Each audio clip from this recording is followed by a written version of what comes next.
건강수명 100세를 향하여 슬기로운 건강관리법을 알려드립니다. 안녕하세요. OBS 생방송 건강콜센터 저는 오계윤입니다. 자, 전국 곳곳에 많은 비가 내렸습니다. 이렇게 비가 많이 내리는 날에는 허리나 무릎 등 더 쑤시고 아프다 하시는 분들 많으시죠? 자, 이유가 있는데요. 비 오는 날에는 기온은 낮아지고 반대로 습도는 올라갑니다. 그에 따라 관절 통증을 더욱 악화시킬 수 있다고 하는데요. 자, 실내 습도는 50% 이하로 좀 유지시키고요. 또 실내외 온도차를 최대한 좀 적게 맞춰주신다면 통증을 줄일 수 있다고 하니까 참고하시면 좋겠습니다. 아울러 틈틈이 관절 유연성 잘 유지시키기 위해서 스트레칭 해주시는 것도 잊지 않으셨으면 좋겠어요. 자, 생방송 건강콜센터 오늘의 주제, 비 오는 날 심해지는 관절 통증, 그 단계적 치료법은 이란 주제로 여러분과 함께 하겠습니다. 방송 보시면서 무료 전화 참여해 보시면 어떨까요? 허리 통증, 무릎 통증 앓고 계신 분들, 오늘 저희가 여러분들의 건강 고민 해결을 위해 도움 드리겠습니다. 시청자 참여 방법 안내해 드릴게요.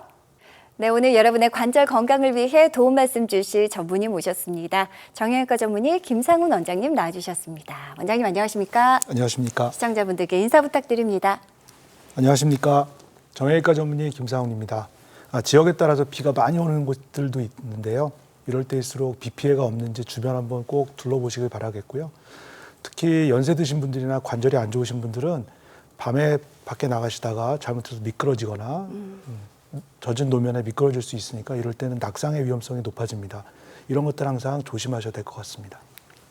네, 오늘 김상훈 원장님과 함께하면서 여러분들의 건강 고민, 특히 무릎 관절염에 대한 건강 고민 해결 위해 저희가 도움 드리겠습니다. 아래 나가는 번호로 지금 바로 연락 주시기 바랍니다. 자, 우리 몸에 수많은 관절이 있습니다. 그 가운데 가장 많은 분들이 통증을 호소하는 부위하면 역시 무릎이 아닌가 싶은데요. 원장님, 우선 무릎에 대해서 좀 자세히 알고 싶습니다. 네. 그 구조, 기능 설명 좀 부탁드릴게요. 네. 그림을 보시면 무릎 관절 구조를 이제 모식도로 표현한 건데요. 굉장히 복잡하게 돼 있습니다. 네. 간단히 설명드리면 뼈와 연골, 그리고 이 연골이 뼈와 연골이 인대로 고정돼 있고 이 모든 게 관절 주머니 안에서 유기적으로 움직이는 구조인데요. 네네. 이 중에 저희가 집중해야 되는 건 퇴행성 관절염을 유발하는 가장 흔한 원인으로 연골을 꼽습니다. 그래서 뼈를 덮고 있는 관절 연골, 그리고 테두리를 만들어주는 반월상 연골, 이 두 네. 가지가 퇴행성 관절염의 시초가 될 수 있으니까 이 점을 꼭 중요시하게 생각하셔야 될 것 같고요. 네. 따라서 무릎에 통증이 생기거나 또는 무릎에 없던 증상이 생겨서 불편감이 있다. 이럴 때는 이 무릎 관절 연골 또는 반월상 연골 손상이 있는지를 정확하게 찾는 게 중요하겠습니다. 네.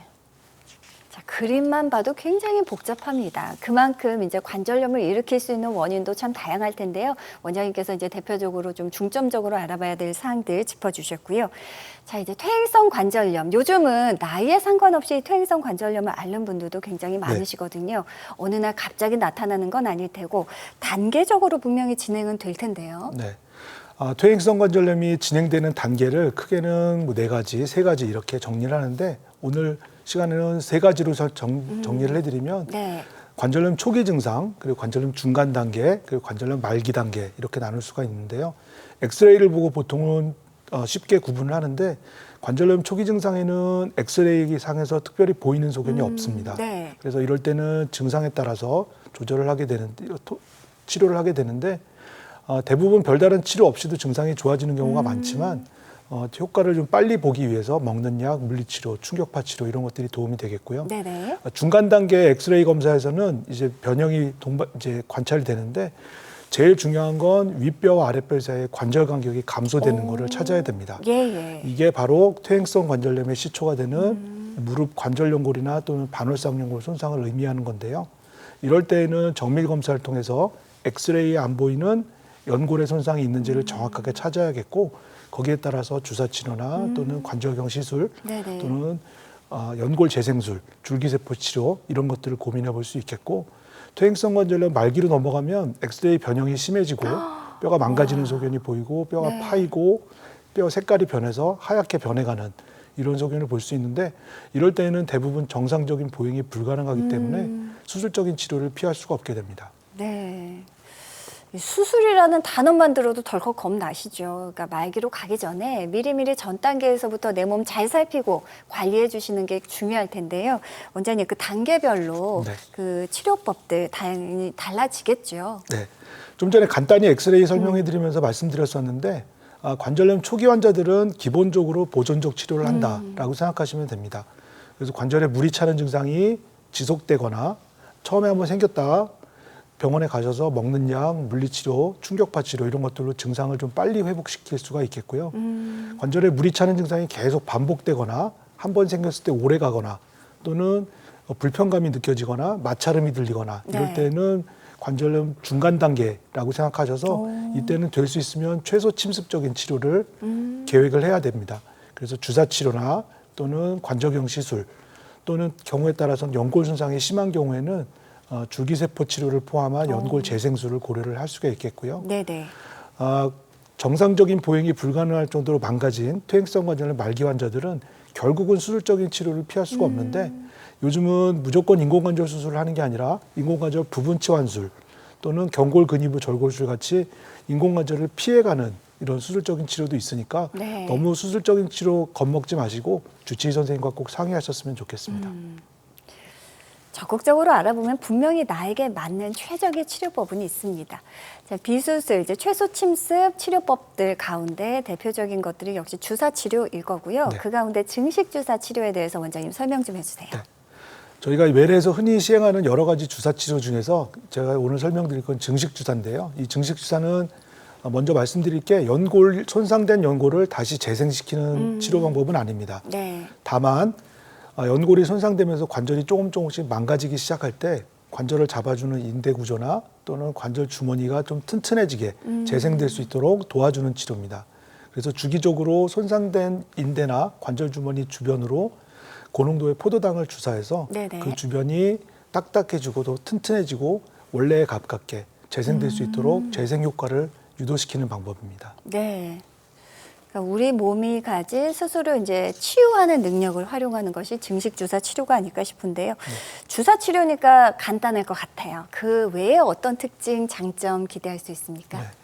말씀하신 대로 간단하게 외래에서 시행할 수 있으니까 시간이 많이 걸리지 않고 간단하다 이렇게 설명드릴 수 있는 게 가장 첫 번째 특징이고요. 네. 두 번째는 절개하고 수술방에 들어가서 수술하는 게 아니기 때문에 흉터가 남지 않습니다. 세 번째는 고농도의 포도당을 주사하는 거기 때문에 비교적 안전하고 부작용이 없다. 이게 특징이겠고요.